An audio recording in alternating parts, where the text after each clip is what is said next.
and welcome to Old Faithful. I'm your host, Matt Trask. My thanks to Jay and Steve here at Perfect Wave Productions.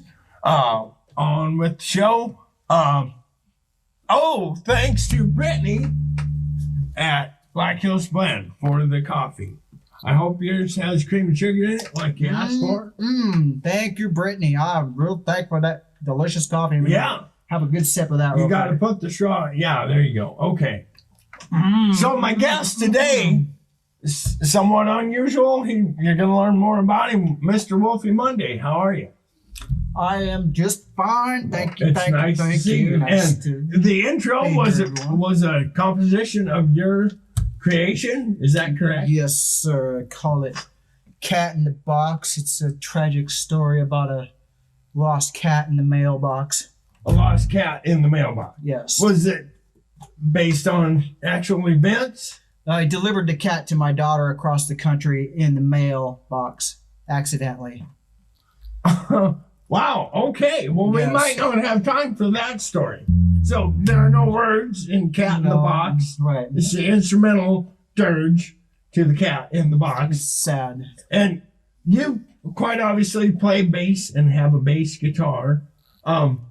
You, in addition to writing and recording music like that, tell us about the band you're in. Well, I am in this wonderful country band. We're going to win the Grammys soon, I'm hoping. We're called the Sad and Lonesome Boys from out of New Underwood. I also have a drummer from Leeds, South Dakota. His name is Glenn Johnson. He looks kind of like Santa Claus, I must admit. He does a little bit. We have now had 3 members of the Sad and Lonesome Boys on the show. I'm on every week. And Quirt Rice from episode 2 is the leader and the heart and soul of the band, and you hold down the low end. Tell us about you, where you're from, your musical influences, stuff of that nature. Well, sir, my hometown is Sturgis, South Dakota, biggest bike rally in the world. Okay. I currently reside in Leeds, South Dakota, biggest gold mine on the planet. They pulled over $250 billion worth of gold out of there, and I'm planning on pulling at least $250 billion worth of gold out of the Grammys pretty soon. All right. Okay. And how long have you played guitar? Oh, since I was about knee-high to my father. I don't know, since I was a child. So roughly 43 years, maybe about 44 years, I take that back. Okay. So there were a few years before you got to knee-high.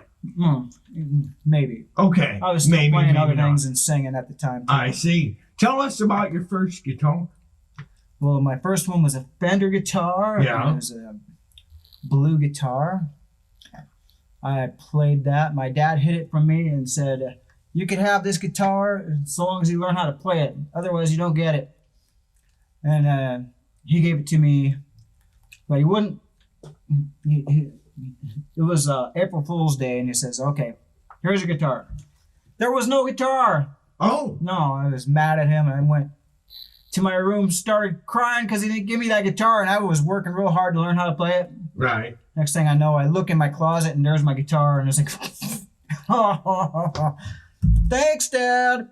Was it acoustic or electric? An electric bass guitar. It was an electric bass guitar. Yes, sir. Was your first guitar. Mm-hmm. And were you in bands at that time? Did you join a band? Well, I was in the school orchestra band. Me and my brothers were in bands. I've got 2 younger brothers, a drummer and guitar player. They were in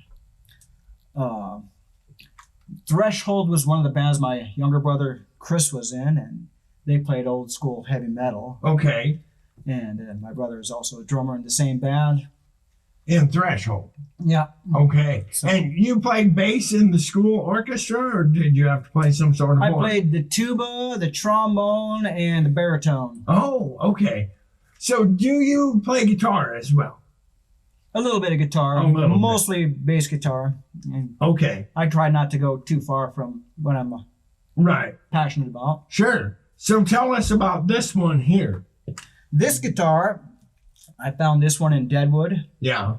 Oh, right. It came with a coffin case. It looks like a coffin. And I saw it, and I was like, whoa. So I picked it up, and I named it. This was my favorite guitar I've ever had. I call it Blood Thunder. Notice the blood and the thunder. It's Blood and very thunder. loud. Look at that. Very beautiful guitar. And you dress like this on stage with the Sad and Lonesome Boys. Do you dress like this at your job? Oh, yes. I am also Willy Wonka at the Sweet Treats in Deadwood, South Dakota. Hence, we got candy. Sweet Treats. Did that come from there? Candy. Thank you, Sweet Treats. More candy. If you guys like candy, we got chocolates. And all that other good type of candy, too. You are quite a sight in the country band.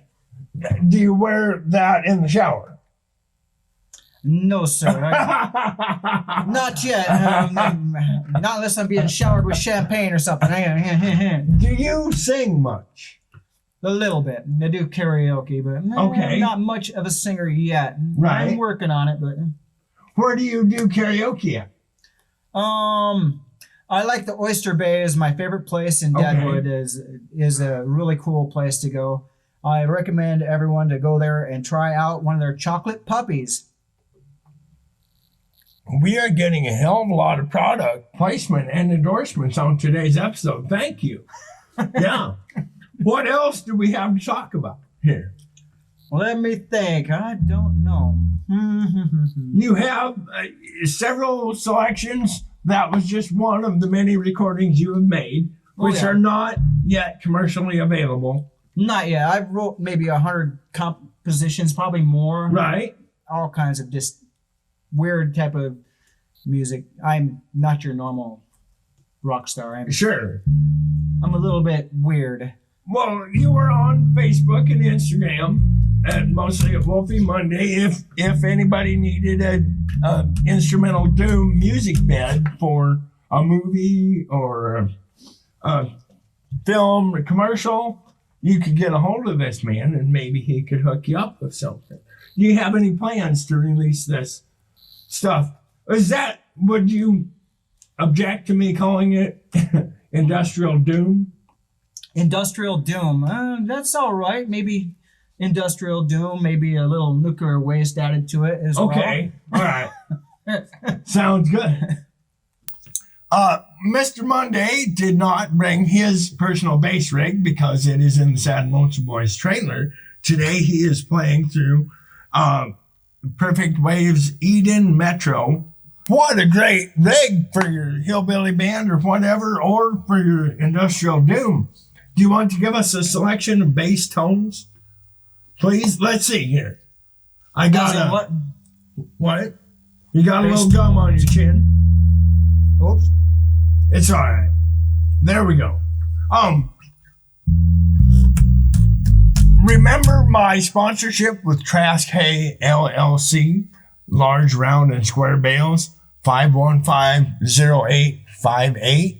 And the only person I can think of for today to tell us change the strings, Nikki Six says, change your string. Mr. Wolfy Monday. Yes, Go sir. ahead. All right.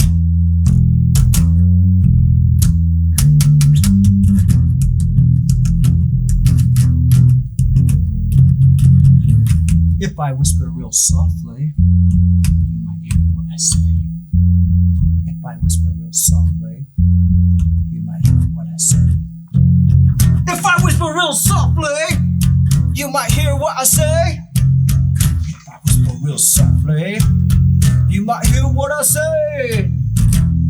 I went to a place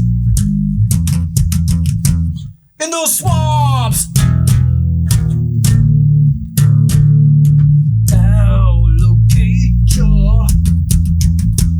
Alligator came to me, trying to eat my flesh. So I shot it.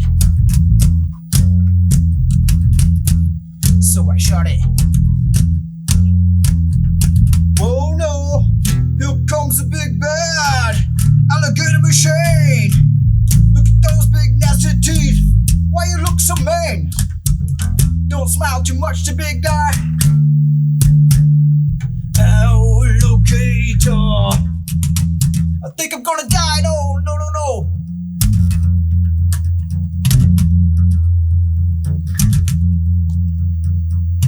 Meanwhile, in the town, there was lots of doom.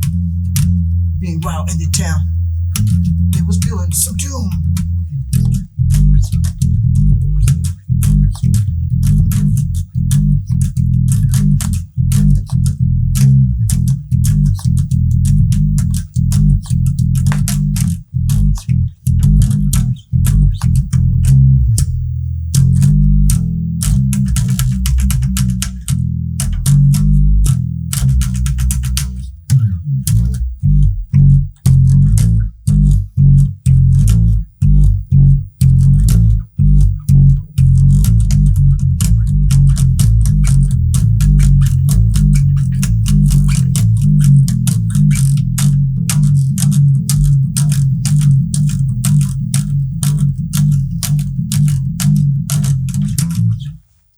Okay. Thank you very much, sir. Mr. Wolfy Monday, Thank you everybody. very kindly. What was the Thank you very name much. of that composition? That was the alligator. Did you just make that up on the spot? No. No. I did a long time ago, but that A long time no, ago. not, yeah. Okay. This one's might I show this one more time? What? No. The Cat in the Box song. Oh, Just temporarily. One Just more time. One Yeah. more time with the Cat in the Box composition. Okay. Just to spook you out with my weird genre. Whoops. There.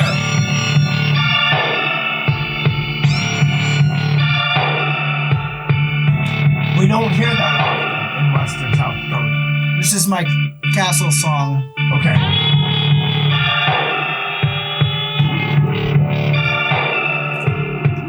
Anyways, Awesome. you gotta try some of this candy out. I will. Have one of these. I will. Thank you. You're welcome. We gotta do the pictures. No thanks. You ready to do the pictures? Yeah. Where are my glasses?